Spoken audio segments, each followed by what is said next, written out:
control. If for some reason that your tank's giving you grief, there's a lot of different methods we can get this to work. There's wheel colliders that we can actually drop on these things, and we actually build a more functional tank, something that would like work on tracks. But I don't want to go too deep down that rabbit hole because many of you might not even use something that's vehicle in nature. It might be something that's completely different. Some of you might decide you want to do something that's maybe an attempt at a bipedal animation, something that's more abstract and icon driven. All those things are fine depending on the theme of your game.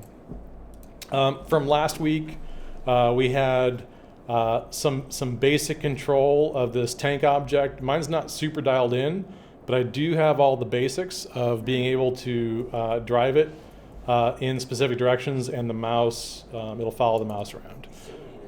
The next thing that I'm going to do is create a target object. So we have something that we can shoot at, that we can debug, and that we can build a basic health system that we can then transfer to other things. So in order to do that, I'm going to make just a real simple target object. And because I'm usually pretty horrible until we get things dialed in, I'm going to make a big, huge cube. And just going to kind of move that down into an area where I think I should be able to shoot it with the tank. I'm also going to just create a really simple material. And I'm just naming my materials for now as placeholders, just with the color that they represent.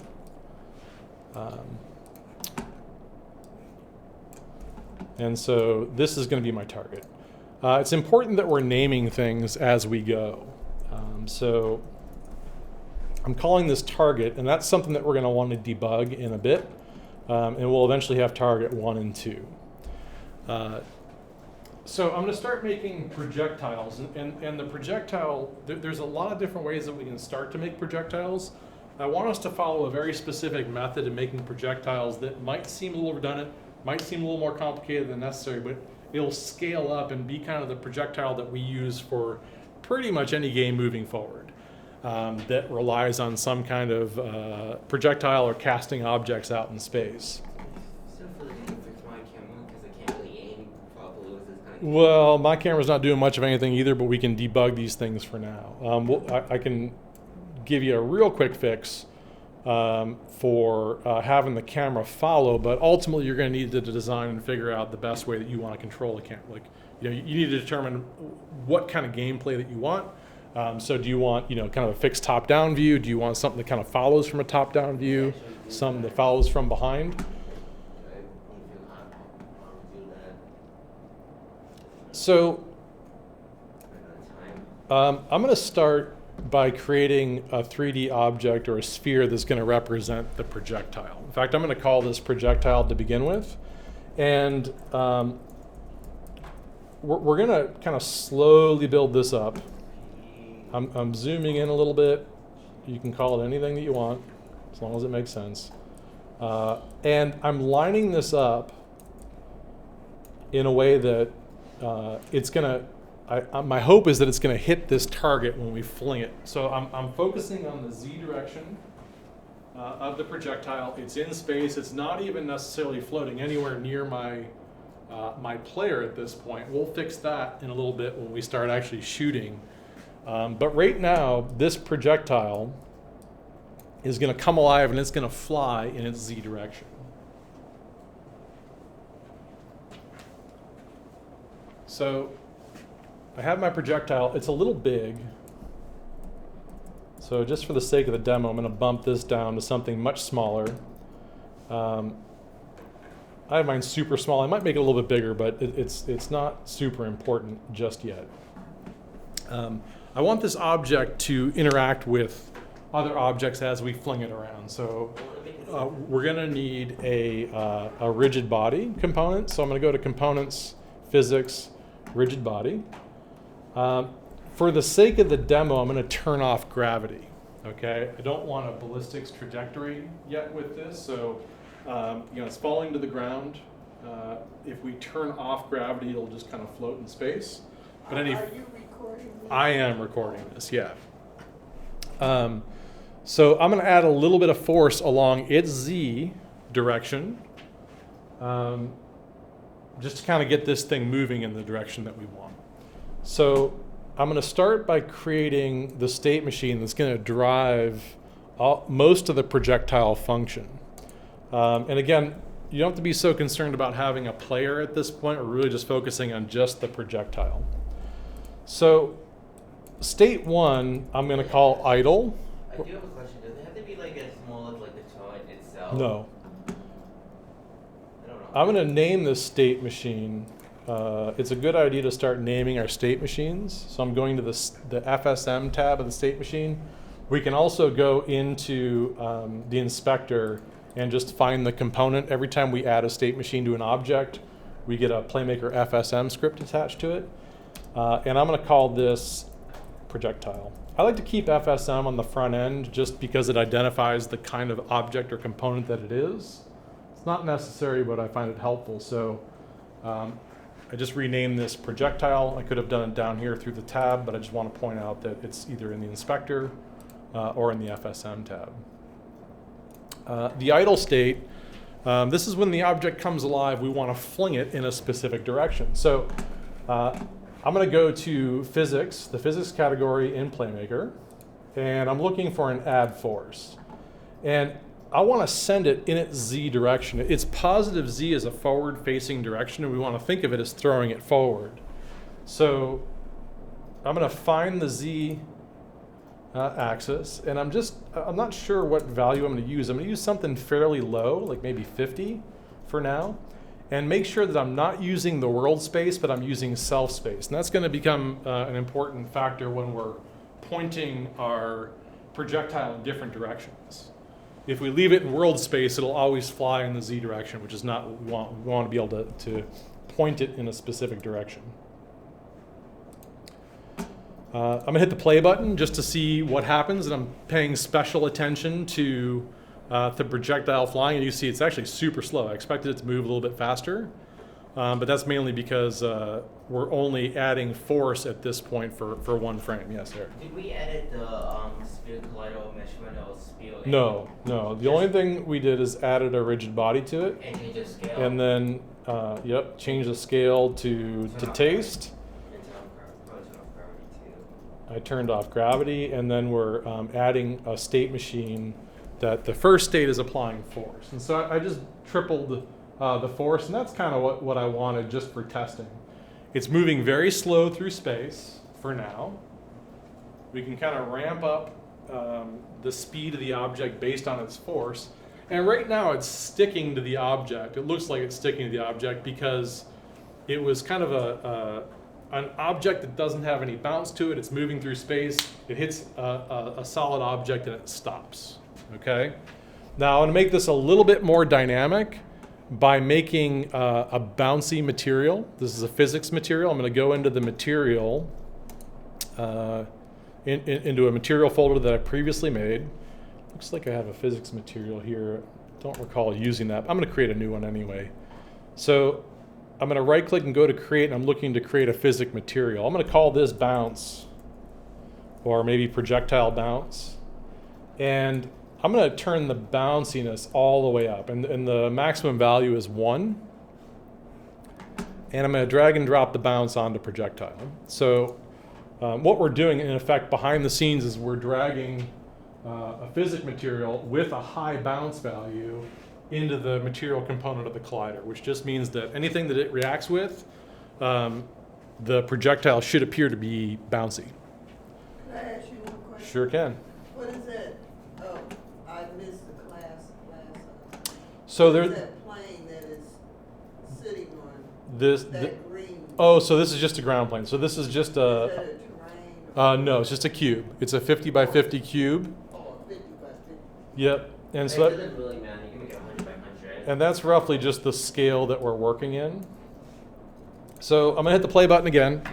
Now I have some bounce on my projectile. It should bounce and hit the, it bounces off the red target. Does exactly what it's supposed to be doing. Now it's moving back in space. There's virtually no linear drag on this object, so It may actually be bouncing off the back wall now and making its way back What towards. did you do? I just added a bounce material, so I made a physic material. Where was that? And So you would right click and go to create.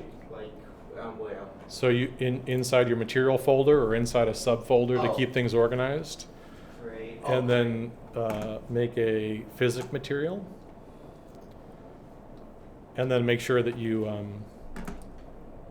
increase the bounce value. So I called it bounce, and then I bumped the bounce of it up and dragged and dropped it onto the projectile. I do. That was the only thing you did.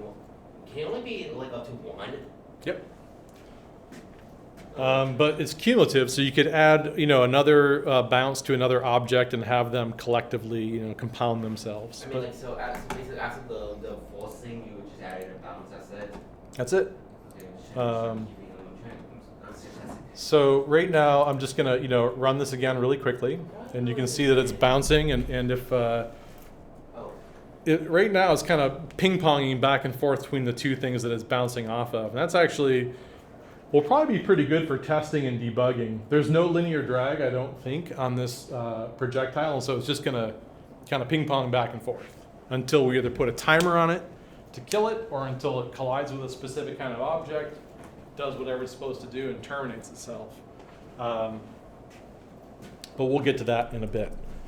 I really don't like these Playmaker widgets that are showing up when working on these smaller objects, so I'm going to get rid of that.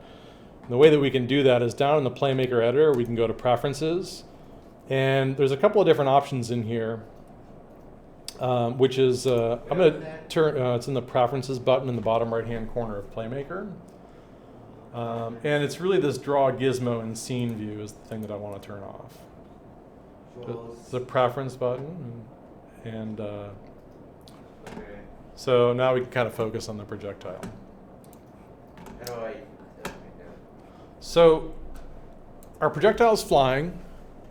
It's hitting an object, and so now we want to start implementing a basic collision detection.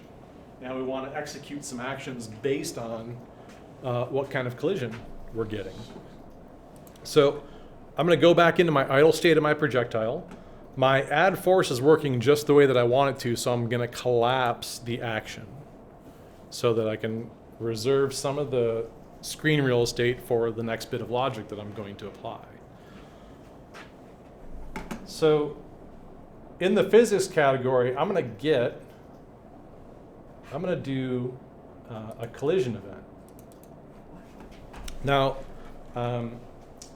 I know I'm going to sound like a broken record, but I like this iterative process of design, particularly when it comes to mechanics. So what I mean by that We didn't change anything. is with the that actuals. we add a little bit to each mechanic. We start with the core, the basics, and then we're just adding a little bit, testing as we go. So we're not trying to make this big comprehensive system from the beginning, without having at least done it a couple times to get it under our belt. So we're just doing one thing at a time. So the first thing that we did is we created a projectile, made it bouncy, and added force to it so that it flings in its own the direction of Z.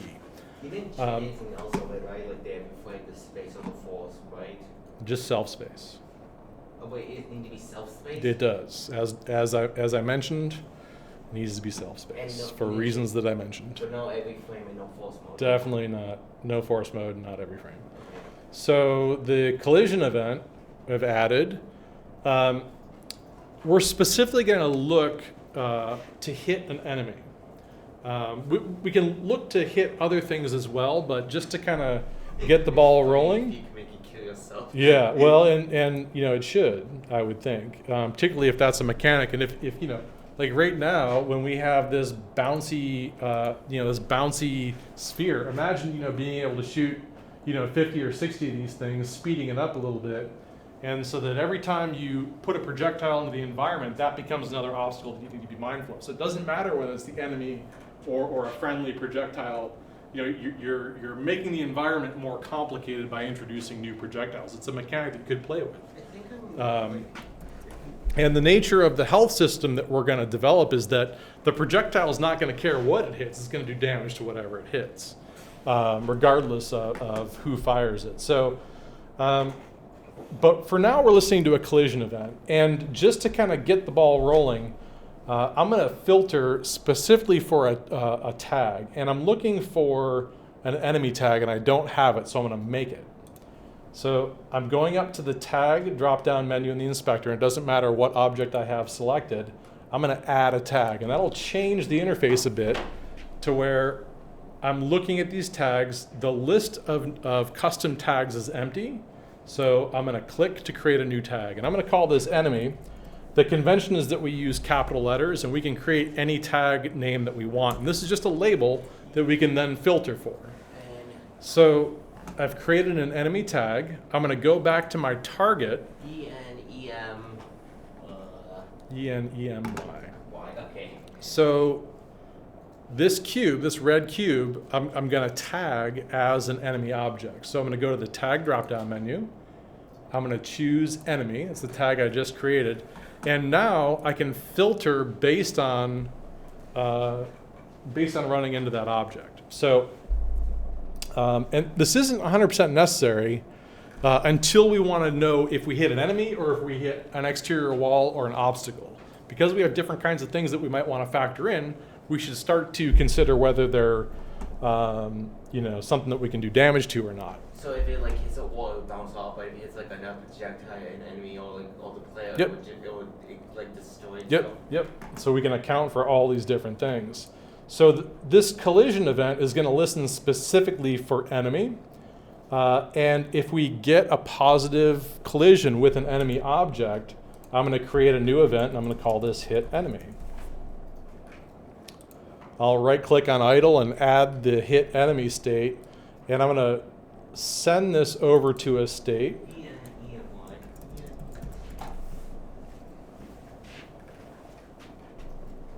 You know, we'll do any sort of collider force. Not yet, we will in a moment.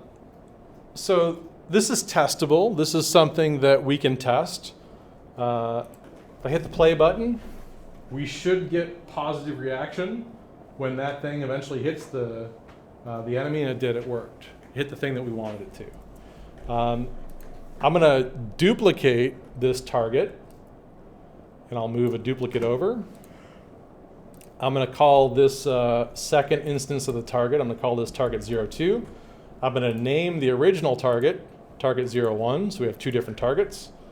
And this is really just to like start kind of riffing on these ideas. Now, temporarily, just to make sure that my logic is working, I'm going to take target 1 and I'm going to set it back to untagged. I'm going to go back to my projectile. I'm going to hit the play button. And so now this projectile is flying at an untagged object, so it should not fire this collision. Okay, that's good. Just a quick test. Wanted to make sure, nothing was happening that I didn't expect to.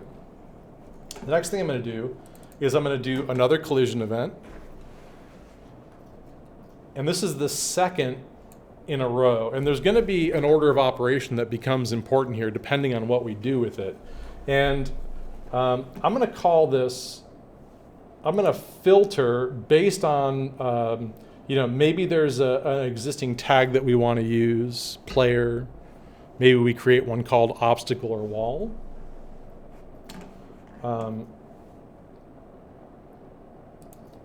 I'm going to select untagged. And the logic here is that if we hit an object that doesn't have a tag, that's left as untagged, we can think of that as a specific tag, right? So we can say, does that object have a tag or not?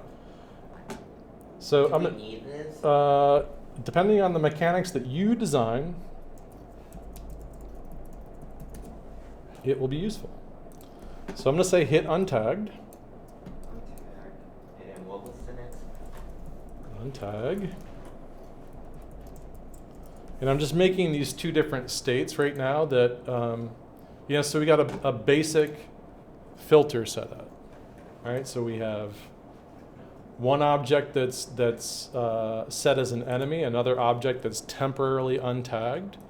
And I should get the results that I expect, and I can move these objects around and hit it with a different projectile. But I'm just watching the first projectile. I hit an untagged object, and so everything's cool. right? I can flip the tag right now and discern between tagged or untagged. I could decide that maybe this thing's bouncing around, but if it hits an exterior wall, or maybe it hits an interior wall, or a specific kind of wall, that the projectile drops to the ground, gravity turns on, okay? So the idea is that we can make these different conditions. Right now, we're starting to see that we're hitting different things, and we're tracking that. But for now, I'm gonna focus on the enemy. So I'm just gonna jump back into target 1, and I'm gonna make sure that it's tagged with enemy, just so that either one of these two objects we're following through with the enemy track of the collision. And what we want to do is we want to start talking to the object that we hit and start doing damage based on hitting a specific object, okay? So here's the way that we're going to do this. We're going to do a little bit of a setup. So I'm focusing on the collision event that hits the enemy. And I'm going to store the collider. And what this means is basically just what game object are we hitting? Who owns the collider that we hit? So in the case of this object, the collider that we hit is going to be target 01.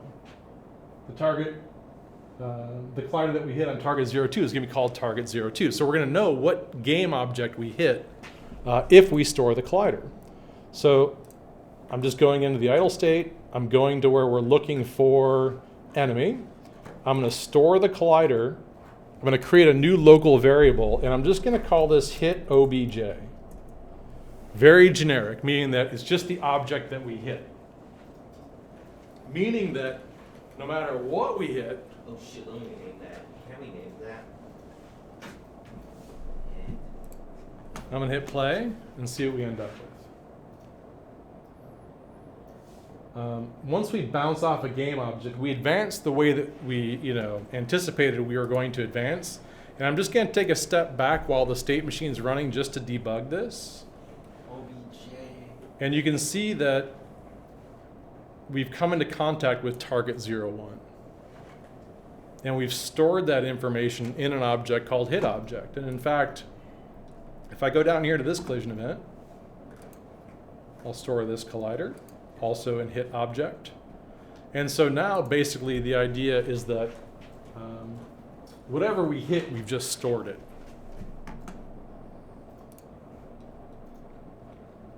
Okay, so we ran out of target 1. So what we want to do is we want to say if target 1 has a health system. So if it's something that's destructible, we want to subtract health from its health system.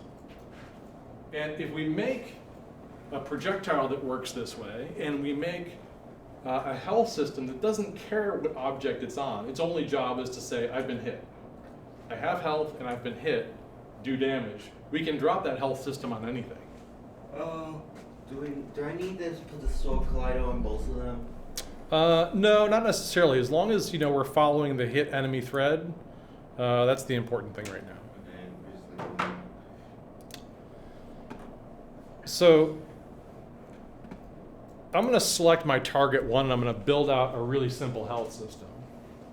It's going to be a condensed version of what we've done in previous in game design 1. And everything's going to be relative to the game object. So there's not going to be any global variables at all. And so here's the process. I'm going to right-click and add a state machine.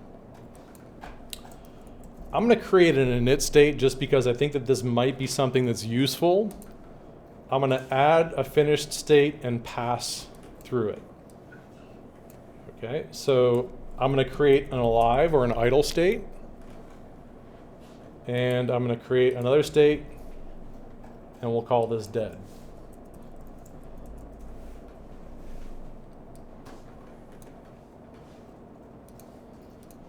I'm going to go to the alive state, and I'm going to, how did we determine if we go way back when to game design 1, how did we determine if we are alive or dead?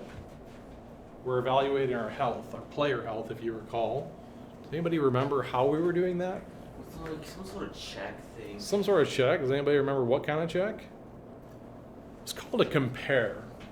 And so we could either use an int or a float here. I'm going to stick with float because it's kind of what we're used to using, but I'm going to type in compare, and I'm going to find float compare.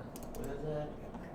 Search for compare. It's under logic. I'm looking for float compare.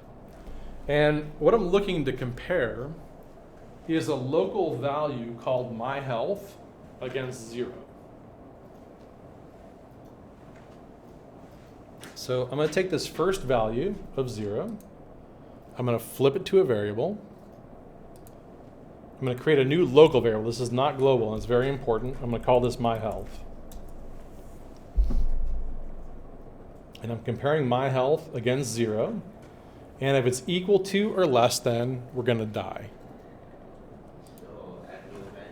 So I'm going to create a new event. I call it die. And I'm going to set both equal and less than to it and pass it down here. So right now, the way this thing is hardwired is it should die right away. I somehow created a start state. Mm-hmm. So how do I delete this? Yeah, just delete the state. Just delete the whole state. Oh shit! I deleted Not the state machine, the state. Thank you. So right now we just have a simple flow of a state machine, and really all the magic is happening on a float compare right now. The float compare happens to be looking at a float value called my health. Right now it's set to 0. So if we were to debug this and hit play, it's going to flow right through and end up dead because we're starting with 0 health and we're checking against 0 health. Therefore we're dead. And that's where the init state comes in. So init. I'm going to initialize, and as we pass through the init state, we're going to set a float value. And the float value, I'll double click, is going to be my health. And we're going to set that to whatever we think the default health should be. I'm going to type in 3. So anytime we pass through, so in other words, when this game object comes alive, Why is it glowing orange? its default value. I'm not sure I could move it. Mine's glowing orange too. It's selected. No, not my object, my action ball. No idea. So my health set to 3. So now when we hit play, we should remain alive, right? Because we pass into the alive state, and our health is obviously more than 0, so we're not dead. That's good. We're alive or we're dead.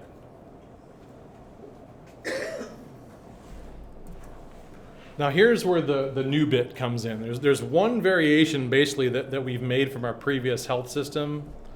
You know, we're not using a global variable. We're also not constantly doing a float compare. This is way more efficient. So we're not checking every frame. We're just checking when we enter the alive state. So we're not constantly checking a number, which is way more efficient. But we're going to create another standalone state kind of floating out here on the right side.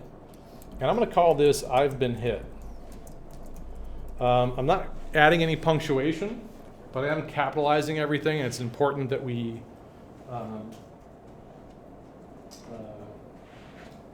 actually, I'm gonna make an event with the same name, so a little bit of foreshadowing. For now, I'm just gonna call this hit. But the I've been hit, I'm gonna create an event.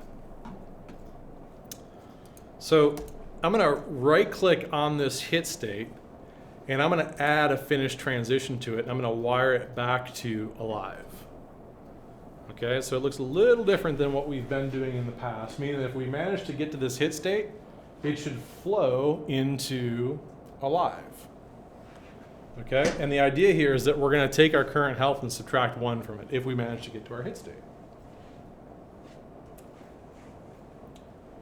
Now here's a bit of new stuff. I'm going to go to the Events tab, and we can really we should really get in the habit of going to events when we're creating specific events.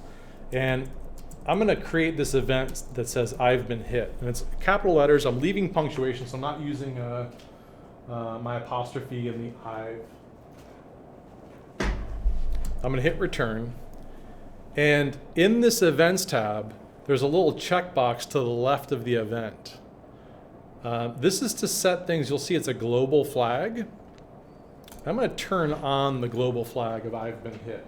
And what that means is that other state machines can call this transition. I'm going to go back to my hit state.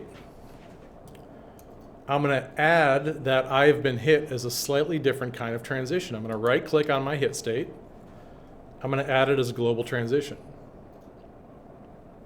Oh, that's what I did. I'm going to find the I've been hit. And so now you see that we have a transition. It looks a lot like the start transition. So what the start transition is doing is saying anytime the object starts, flow this way. What we just said is anytime we call the I've been hit on this object, start the flow over here. Okay, so if we manage to call this I've been hit, no matter where it is in the state machine, no matter what calls it, it'll flow through this state and end up over here to check to see if it's alive or dead. Okay, and that's where our projectile comes back in.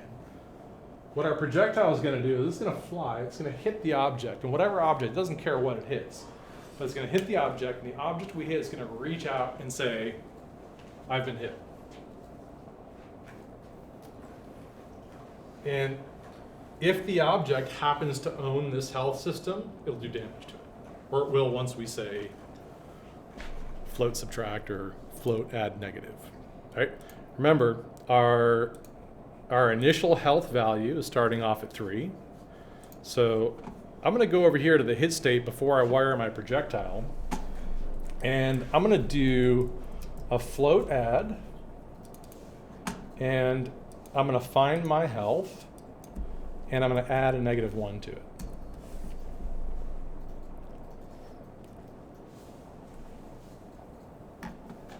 Okay, so if we get hit, we flow through the state, end up back at alive with 1 less health than we started with.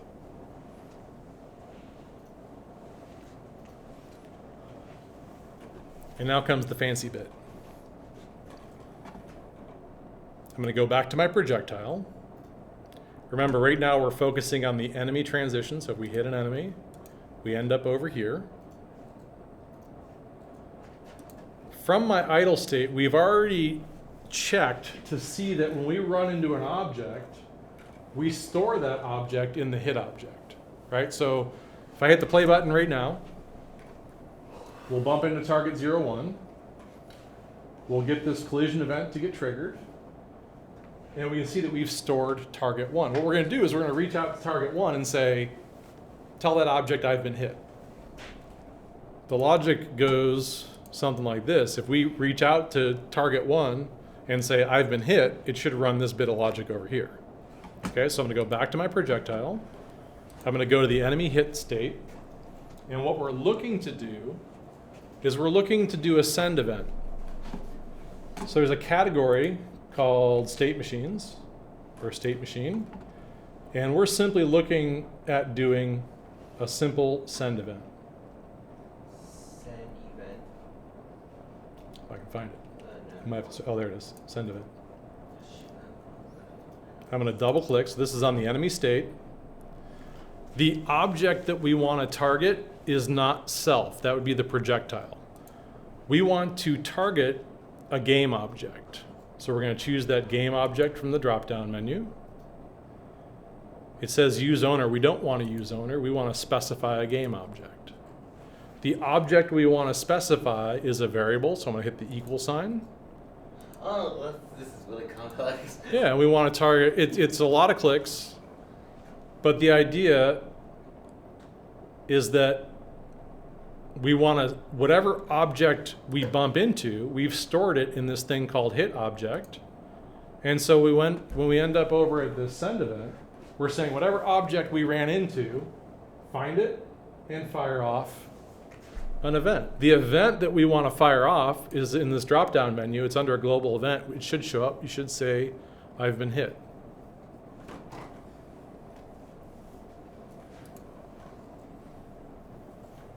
There should be a global event that says I've been hit. So if we did this right, if I go to my target and I'm debugging my target 1, my projectile is flying, and I'm just looking for this to fire. And it did. Found the object that we ran into, and it fired off I've been hit. So now our health is down to 2. It doesn't hit again because if you look at our projectile doesn't reset. It's stuck in the enemy hit state. Okay. Are you just gonna despawn the projectile once they hit an object? Yeah, we'll destroy Because, it. I don't think it should be fair for it to constantly bouncing for alpha.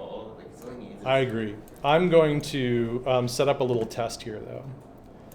I'm going to offset this projectile just a little bit.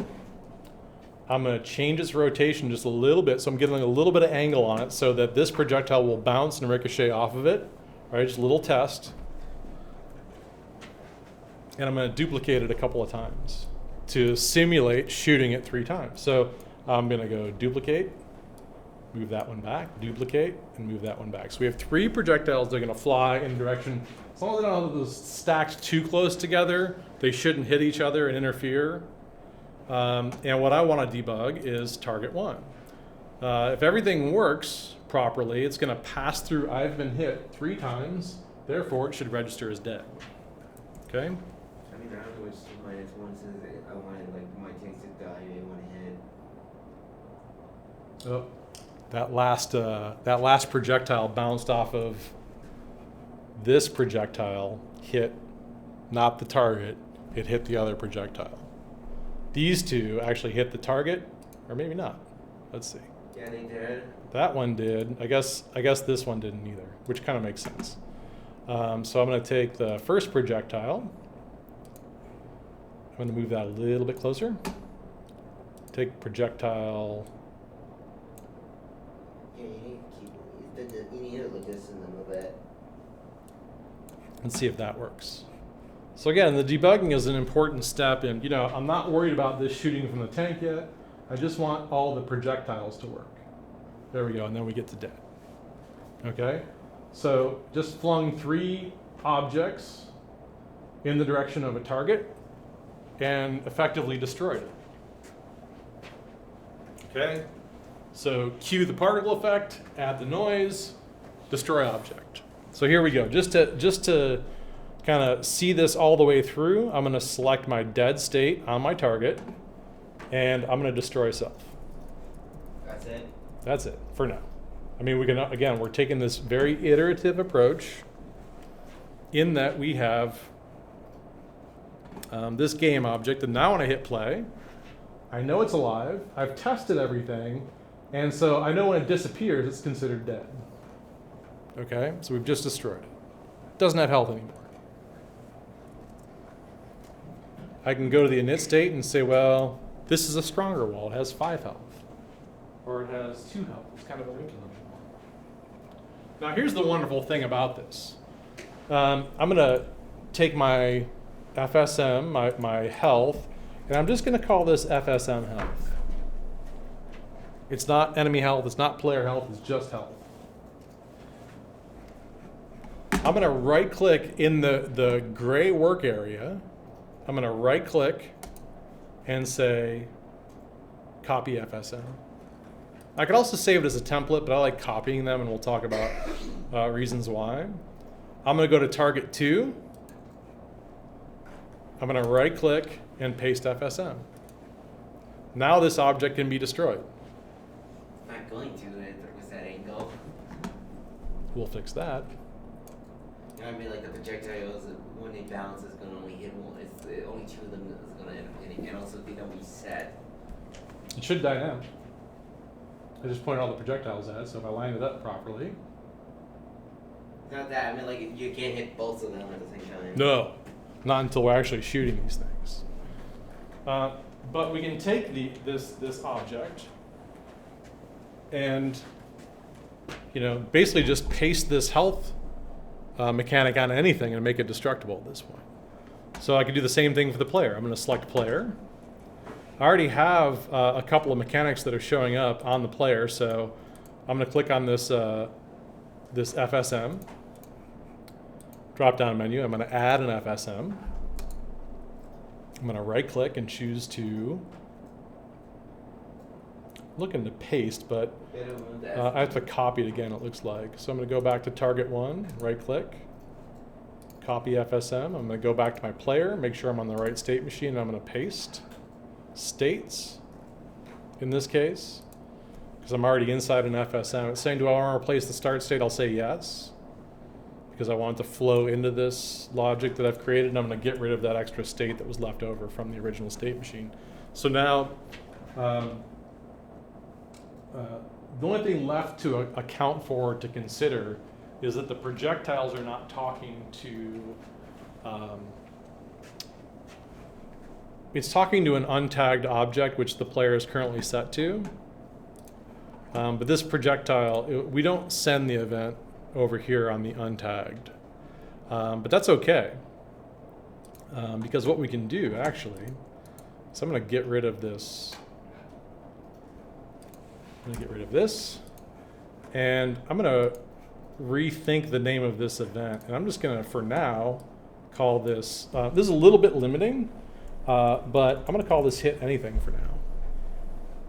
So you're just going to, wait, what would the collision? I'm basically just reversing this temporarily. And Are we just changing, are we going to get rid of the hit on tag? I'm going to set it to any tag for now. And I'll kind of wire this, but I just want to really quickly cut to the chase about how now, because it doesn't really matter what object it hits, the tag is blank, therefore we enter collision with any object, we're going to send an event that says, No, I mean, are we going to get rid of the event state though? where? The hit, No, because we're going to reuse it a little bit later. Okay. But right now, this is, I'll just be consistent here, call this hit anything. So anything that we hit is, this projectile is going to reach out and say, whatever object we hit, send an I've been hit command. If it doesn't have a health system on it, it's just going to completely ignore it. Okay? But it's still tagged to an enemy collider. Yeah, so I untagged mine. But it shouldn't be hitting everything. Gonna take the target. I have mine set to anything. So the idea is that anything that we hit, it's going to hit whatever it hits, and it's going to reach out to that object and say, I've been hit. This object does not contain a health system, therefore it doesn't do damage, it doesn't care. Right? This object contains a health system, therefore it does damage. This projectile, if I can manage to line this up to hit the player,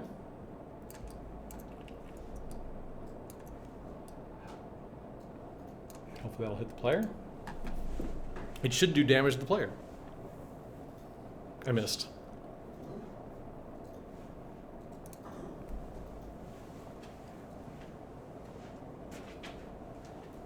So I'm going to stop this recording for now.